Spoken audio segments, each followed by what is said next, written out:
Todos recordamos muy bien los últimos días de la vida de San Juan Pablo II. ¿Cómo no recordar aquella vez cuando salió por la ventana para dar la bendición y que no pudo producir ninguna palabra? Fue realmente un momento emocionante. ¿Cómo no recordar la cantidad de personas que participaron en su funeral y la presencia de tantos representantes del mundo? En la Plaza San Pedro no solamente la gente gritaba "Santo súbito", sino que también un grupo de estudiantes de Derecho Romano pedía en la Plaza San Pedro proclamar a Juan Pablo II como magno. Para esa ocasión llevaron a la plaza carteles de 8 metros de largo con colores del escudo pontificio con la inscripción Juan Pablo Magno. ¿Por qué decimos que San Juan Pablo II fue y es un Papa magno? Yo me quisiera detener en 3 motivos. Primero, por la grandeza de su sacerdocio. Fue un sacerdote magno. La ordenación sacerdotal fue para él un momento de centralidad absoluta en su vida. Él mismo lo dice: nada tiene más importancia para mí o me da una mayor alegría que celebrar cada día la misa y servir al pueblo de Dios en la iglesia. Y esto lo puedo hacer desde el día de mi ordenación sacerdotal. Nada lo ha cambiado, ni siquiera el hecho de ser papa. Se destaca San Juan Pablo Magno en su sacerdocio por el amor que tenía por las vocaciones. Cuando había sido nombrado arzobispo de Cracovia, San Juan Pablo II había encontrado el seminario prácticamente vacío. Entonces allí se decidió hacer un voto a la Virgen. Haré tantas peregrinaciones a pie a santuarios marianos, pequeños o grandes, cercanos y lejanos, según el número de vocaciones que cada año me darás. Se cuenta que cuando tuvo que dejar Cracovia para iniciar su ministerio, su pontificado, el seminario de Cracovia contaba con más de 500 vocaciones. Era también en virtud de este voto, de esta promesa a la Virgen, que en todos los viajes apostólicos el Santo Padre pedía que en el programa se pueda detener en un santuario mariano, justamente para agradecer a la Virgen por las vocaciones. La grandeza de su sacerdocio se ve de un modo especial por su identificación con Jesucristo y con Cristo víctima. Sabía unir realmente sus sufrimientos a la cruz de nuestro Señor. Antes de ser pontífice dijo: si la palabra no produce la conversión, será la sangre quien lo hará. Sabemos bien que el atentado del 13 de mayo marcó un punto decisivo en la vida del santo. Desde ese momento, cuenta el postulador de la causa de beatificación, inició su calvario. Iluminado por la conciencia de haber recibido nuevamente el don de la vida para ofrecerla en beneficio de la humanidad. Decía el Santo Padre: para un hombre, pero sobre todo para un sacerdote, no hay nada más hermoso y que produzca mayor alegría que Dios se sirva de él. El atentado entonces fue para él una gracia. ¿Por qué? Porque con su dolor, con sus sufrimientos, podía predicar con mayor fuerza y eficacia el mensaje evangélico. Él tenía una total conciencia del valor del sufrimiento. De hecho, le reveló a un amigo: yo he escrito tantas encíclicas y cartas apostólicas, pero me doy cuenta que solo con mis sufrimientos puedo contribuir y ayudar a la humanidad a entender el valor del dolor sufrido por amor. Entonces, en primer lugar, decimos que San Juan Pablo II fue magno por la grandeza de su sacerdocio. En segundo lugar, por la grandeza de su pontificado. El pontificado de San Juan Pablo II sabemos que fue inmenso. Duró 26 años, 5 meses y 17 días.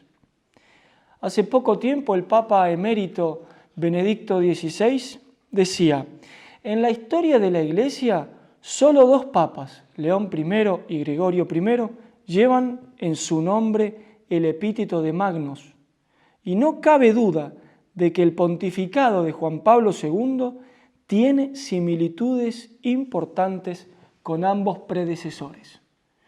A través del diálogo, León I convenció a Atila para que perdonara a Roma.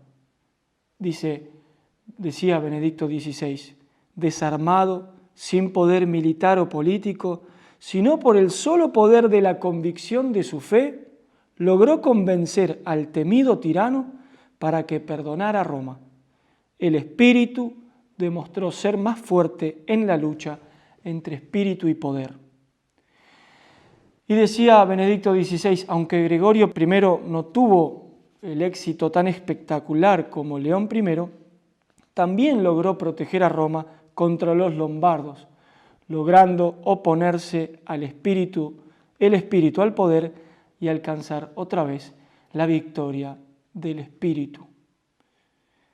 Y concluye Benedicto XVI, la grandeza evidente en León I y Gregorio I es ciertamente visible en Juan Pablo II, sobre todo si recordamos su influencia fundamental en la caída del comunismo en el año 1989. Evidentemente podemos destacar muchísimas cosas del pontificado de San Juan Pablo II, pero yo quisiera detenerme solamente en su magisterio. Su magisterio sabemos que fue gigante. En un viaje internacional, un periodista le pregunta al Papa si no le parece que era muy duro en sus discursos. Y el Papa le responde, he reflexionado alguna vez sobre esto, pero siempre he visto que la palabra de Dios es mucho más exigente y mi deber es proclamarla siempre. El lenguaje de San Juan Pablo II en sus discursos, escritos y documentos fue siempre claro y accesible para todos. Se daba cuenta de la urgente necesidad de iluminar las inteligencias y para hacer bien esto pidió ayuda a especialistas para recoger material de temas específicos, biblistas y expertos en patrística para coordinar las enseñanzas de la Sagrada Escritura junto con la doctrina de los padres de la Iglesia. También era consciente de la necesidad de profundizar en la oratoria. Me doy cuenta de que el modo de transmitir depende tanto la aceptación del contenido. Por eso durante todo su magisterio él veía la necesidad de iluminar las inteligencias, iluminar todas las realidades del hombre. Él decía, no sé si la historia recordará a este Papa, pienso que no, pero si me recordará, quisiera ser recordado como el Papa de la familia. También en su empeño pastoral se dedicó a los laicos, apreciaba cada iniciativa de los laicos para anunciar el mensaje evangélico. De modo particular se destacó su amor por los jóvenes. El padre Vuela, en su libro Juan Pablo Magno, dice, se abocó con ahínco a fin de ganar para Cristo a quienes son el futuro de la humanidad y de la Iglesia, los jóvenes. En el magisterio de Juan Pablo II entonces vemos cómo se esforzó por iluminar toda realidad humana. Escribió 14 encíclicas, 11 constituciones apostólicas, 15 exhortaciones apostólicas, 45 cartas apostólicas, 18 motu proprio y otros innumerables textos como las catequesis y las homilías a lo largo de todo su pontificado. En tercer lugar, San Juan Pablo II fue magno por su vida espiritual. Quisiera destacar la grandeza de su santidad. San Juan Pablo II no solamente fue un santo magno, fue un gran santo. Esta grandeza se manifiesta de un modo particular por su profunda unión con Dios, por su docilidad al Espíritu Santo y por su devoción a la Virgen María. En una ocasión, San Juan Pablo II contó una intimidad a una persona muy cercana. Muchos quieren comprenderme de afuera, pero yo solo puedo ser comprendido desde adentro. Y el postulador de la causa de beatificación decía: el camino existencial de Karol Wojtyła trae su luz y su principio primordial por su total adhesión a Cristo, por la certeza de estar en sus manos y de la imposibilidad de estar privado de su amor. Su espiritualidad expresa con extraordinaria intensidad las palabras de San Pablo a los Gálatas: es Cristo quien vive en mí. El Santo Padre tenía plena conciencia de cómo tenía que iluminar a los hombres, pero de un modo particular con el fuego de la oración. El primer deber del Santo Padre es el de rezar, decía. Y agregaba que de la oración nacía en él la capacidad de decir la verdad sin temor. ¿Por qué? Porque quien está solo delante de Dios no tiene miedo a los hombres. Uno de sus secretarios cuenta que cuando el Santo Padre llegaba a la sacristía para celebrar la misa, se ponía de rodillas o los últimos años se sentaba en una silla y quedaba en silencio. Su oración duraba 10, 15 y hasta 20 minutos. Parecía que el Papa no estaba presente entre nosotros, dice. En un cierto momento se le levantaba la mano derecha y nosotros nos acercábamos para ayudarlo a revestirse en absoluto silencio. Estoy convencido que Juan Pablo II, antes de hablar a la gente, hablaba con Dios.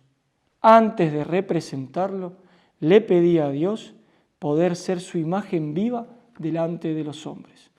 Y esto es lo que vemos en la vida de San Juan Pablo II, un hombre de Dios, un hombre unido a Dios. Su mirada penetrante, llena de caridad, reflejaba el amor de Dios por nosotros. La misa de San Juan Pablo II era el centro de su vida y ministerio, un tiempo de verdadero encuentro con Dios, inmolado y resucitado en el altar. Sabemos que celebraba la misa con gran devoción y atención. Después de la liturgia de la palabra, hacía una larga meditación durante la cual había un silencio absoluto. El Santo Padre no miraba a nadie, estaba profundamente concentrado y lo mismo sucedía después de la comunión al fin de la celebración eucarística. Finalmente tenemos que destacar la dimensión mariana de su ministerio. Sabemos que el Tratado de la verdadera devoción de San Luis María Grignon de Montfort ha cambiado la vida a Juan Pablo II, del cual tomó el lema Totus Tuus. El Papa decía: no he visto a la Virgen, pero la escucho. Fue el Papa de María. Su pontificado empezó y terminó con el dulce nombre de María en sus labios. Su secretario personal, Monseñor Estanislao, decía: a ella le confió el inicio de su ministerio petrino y a ella le ofreció sus últimos esfuerzos. He estado a su lado durante casi 40 años.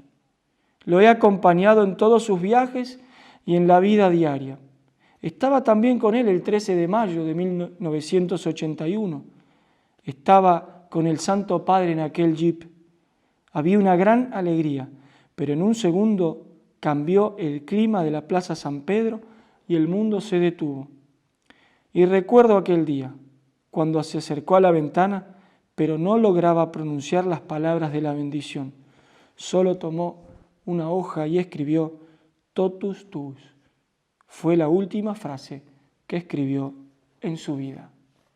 Quisiera concluir con las palabras del Padre Vuela de su libro Juan Pablo Magno, en el capítulo que justifica este título de Juan Pablo II como Magno.